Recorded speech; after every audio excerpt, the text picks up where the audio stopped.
오늘 본문은 우리 성경에 많이 나오는 발람 이제 예언자 이야기가 나오고요. 그리고 발람에게 이제 이 축복과 저주를 부탁한 발락이라는 왕이 나옵니다. 그리고 이제 이걸 막기 위해서 이제 나귀가 이제 이를 제어하는 이 나귀가 나옵니다. 그래서 아주 좀 유명한 이야기입니다. 그래서 먼저 보면 모압 왕이 누구냐면 발락입니다. 발락은 왕입니다. 이스라엘 백성이 군치에 온다는 걸 듣고 심히 두려워했습니다. 그런데 그 전에 보면 아모리 왕 시온과 바산 왕 옥이 있는데 그게 이제 바로 앞 내용입니다. 21장 바로 앞의 내용인데요.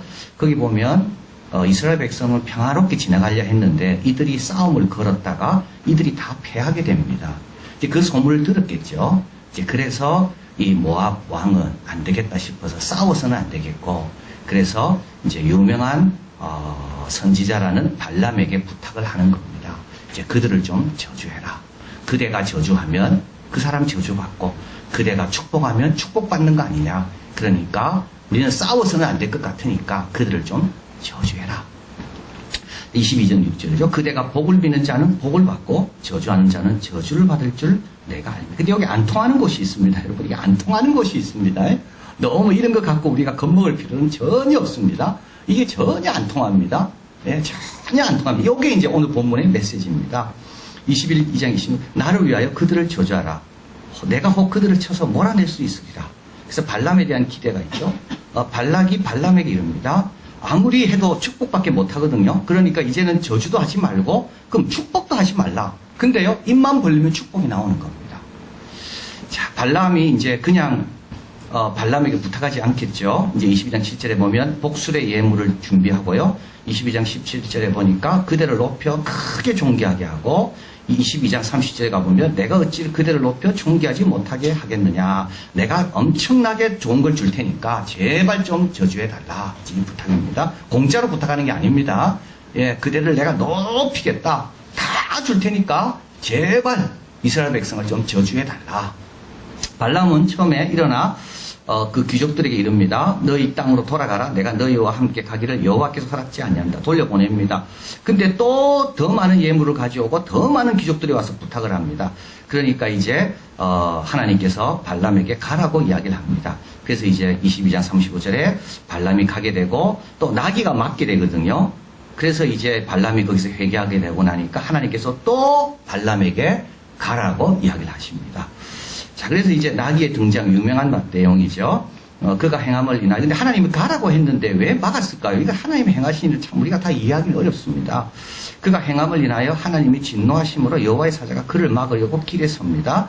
발람은 자기 나귀를 타고 그 두 종은 함께 있는데 나귀가 여호와의 사자가 칼을 빼어 손에 들고 길에 선 것을 나귀는 봅니다. 그런데 이 선지자 발람은 보지 못합니다. 그래서 나귀가 그 선지자를 칼을 뜬 하나님의 사자를 보고 피해서 밭으로 들어갑니다. 그러니까 이 자기 원하는 방향으로 나귀가 가지 않잖아요. 그러니까 발람이 채찍질하게 됩니다. 그래서 이제 22장 28절께서 여호와께서 나귀의 입을 여십니다. 그가 발람에게 이릅니다. 너가 나에게 내가 너에게 뭘 하였기에 나를 이같이 3번이나 때리느냐.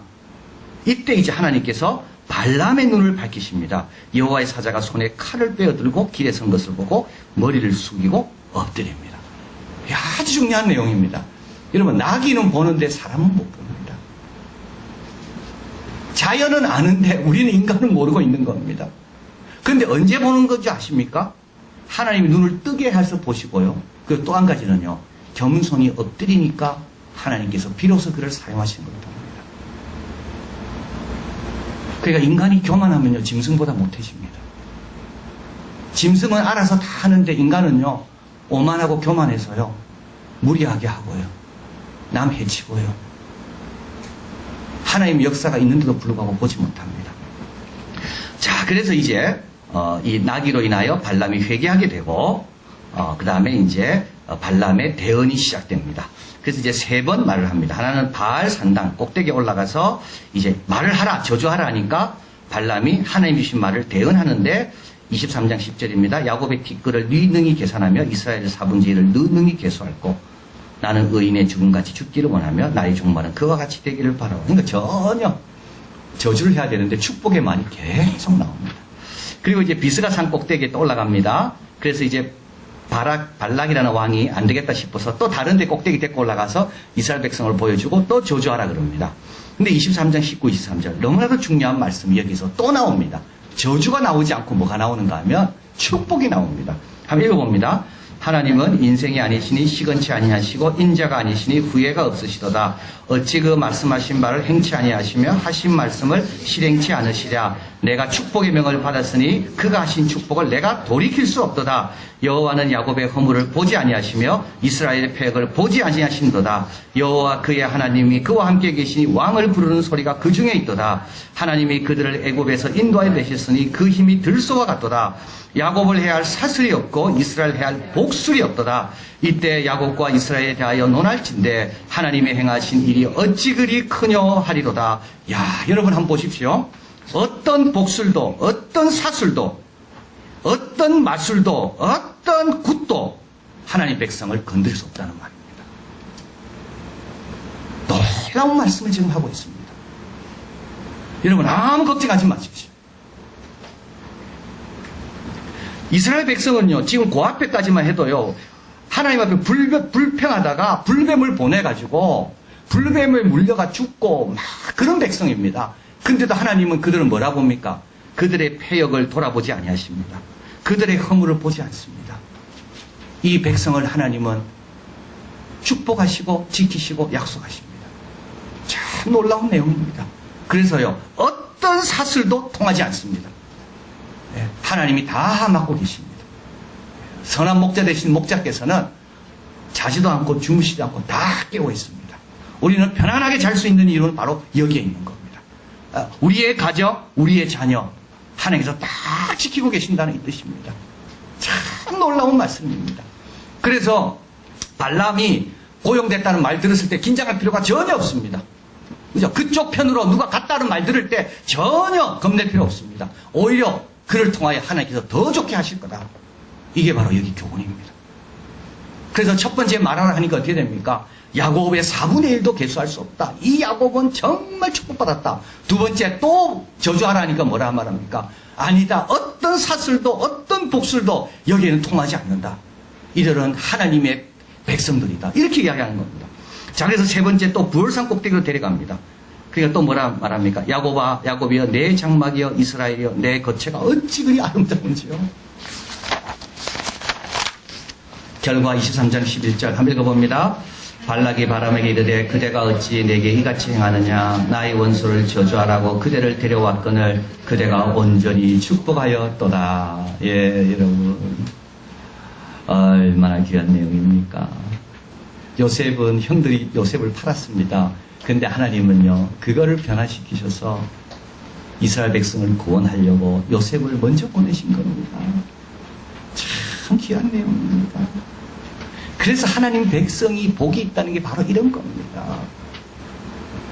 발람 같은 사람 아무리 많이 가도요, 그들이 우리를 축복하지, 그들이 우리를 해치는데 전혀 도움이 안 됩니다. 그러니까 발락 왕은 발람 얻어서 큰 자기 우군을 얻은 걸로 알았는데 발람 입에서 나오는 말은 전부 뭡니까? 이스라엘 백성을 향한 축복의 말밖에 안 나오는 겁니다. 자, 그래서 24장 10절 발락이 발람에게 놓아여 손뼉을 치며 발람에게 말하되 내가 그대를 부른 것은 내 원수를 저주하라 함이었거늘 그대가 이같이 3번 그들을 축복하였노라.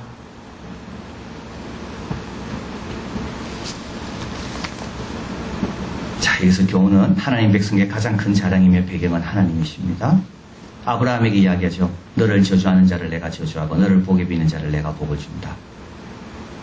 아브라함의 유일한 유업이며 가장 든든한 배경은 하나님의 약속이며 하나님의 함께 하심입니다.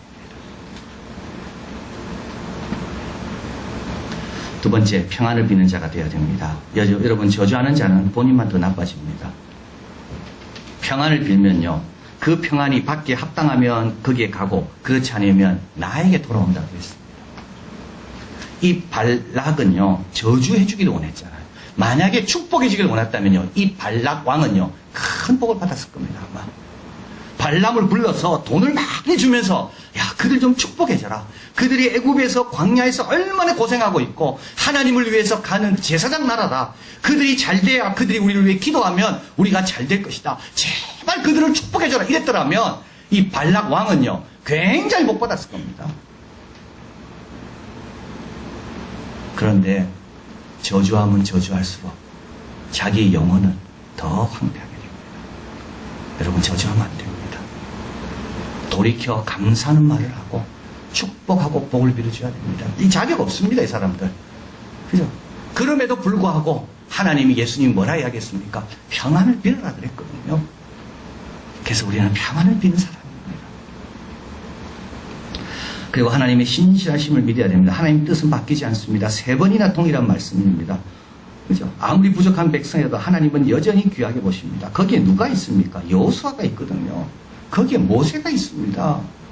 거기에 약속의 땅에 들어가서 하나님이 주신 사명을 감당한 하나님의 택한 백성의 자녀들이 있습니다. 이스라엘 백성은 이 발락과 발람 사이에 일어난 일을 전혀 모릅니다. 몰라도 상관없습니다. 하나님은 우리가 몰라도 우리를 위해서 약속하신 대로 일하고 계시고 긍휼히 여기시고 다 협력하여 선을 이루십니다. 그래서 우리는 편안히 잘 수 있는 겁니다. 그래서 하나님의 백성된, 하나님의 택함 받은 백성이 복이 있다는 게 바로 이겁니다. 너무 염려하지 마시고요. 여러분, 남이 뭐 복수를 하고 사수를 한다 해가지고 그거 안 통합니다. 우리한테는 그냥 하나님 사랑하고 하나님 앞에 겸손히 구하고 하나님 뜻대로만 행하면 나머지는 하나님이 다 알아서 행하시는 거예요. 그리고 또 겸손히 엎드린 자가 되어야 됩니다. 이제 발람이 이렇게 고백하는데 눈을 감았던 자라고 고백합니다. 엎드려 눈을 뜬 자라고 이야기합니다. 여러분, 엎드리지 않으면 눈이 열리지 않습니다. 나귀는 봐도요, 본인은 보이지 않습니다. 여러분, 겸손해야 돼요. 그래야 시력이 좋아집니다. 나귀만 탓하고 있으면 안 됩니다. 여러분, 지금 발람은 그죠? 나귀가 왜 이리 가냐고 자꾸 나귀를 때리잖아요. 근데 나귀를 탓할 일이 아니라 본인의 겸손이 먼저입니다. 그러면 나귀가 이해가 됩니다. 여러분, 남 탓하지 말고 본인부터 먼저 겸손하게. 그러면 나귀가 이해가 된다고요. 자, 그리고 하나님 중심으로 살아야 됩니다. 여기 보면 하나님이 저주하지 않는 자를 내가 저주할 수 없다. 이거 너무 이거 말 안 됩니다. 이거. 하나님은 저 사람을 사랑하는데 나는 미워하고 있거든요. 하나님은 축복을 해주고 싶은데 나는 축복해주기 싫거든요. 여러분, 이거 다 버려야 됩니다. 이게 너무 안 됩니다, 우리는. 그래서 독재자는 좋은 사람을 쓰지 않는다 그랬습니다. 이 스탈린은 항상 공포와 위협으로 다스리기 때문에 그 공포와 위협을 잘 쓰는 사람만 씁니다. 우리 하나님은 너무 우리를 사랑하기 때문에 하나님의 뜻대로 행할 사랑이 많은 사람을 쓰기를 원하는데 우리는 그 사랑이 없기 때문에 어려운 겁니다. 그래서 아침에 온 사람도 한 데나리온, 화장하기 1시간 전에 오후 5시에 온 사람도 한 데나리온. 그러니까 앞에 들어온 사람이 우리는 아침부터 일했는데 왜 한 데나리온입니까? 라고 주인에게 따지잖아요. 주인이 뭐라 이야기합니까? 너 나하고 약속한 건 한 데나리온이고 내가 선함으로 너희가 나를 악하다고 이야기하느냐? 여러분, 하나님이 저주하지 않으면요, 우리가 저주하면 안 됩니다. 하나님이 복을 주고 계시는데도 불구하고 내가 함부로 판단하면 안 됩니다. 이거 너무 우리가 조심해야 됩니다. 자, 그래서 여기 보면 발람이 발락에게 이렇게 대답합니다. 22장 18절. 그 집에 은금을 가득히 채워서 내게 줄지라도 내가 능히 여호와 내 하나님 말씀을 어기어 덜하거나 더하지 못하겠노라. 야, 여러분, 은금에 흔들리잖아요. 우리는요, 내 기분에 따라 흔들립니다. 내 경험 가지고 다 흔들립니다. 우리는. 지금 발람이 뭐라 해야 합니까? 은금을 가득히 채워줄지라도 나는 하나님의 뜻에 더하지도 않고 덜하지도 않는다. 바리새인들의 잘못은 뭡니까? 하나님보다 더 엄격한 게 바리새인들의 잘못입니다. 24장 13절 똑같이 말합니다. 한번 읽어봅니다. 가령 발락이 그 집에 은금을 가득히 채워 내게 줄지라도 나는 여호와의 말씀을 어기고 선악간에 임의로 행하지 못하고 여호와께서 말씀하신 대로 말하리라 하지 아니하였나이까. 임의로, 선악간에 임의로 행하지 못한다. 우리 이 기도 제목입니다.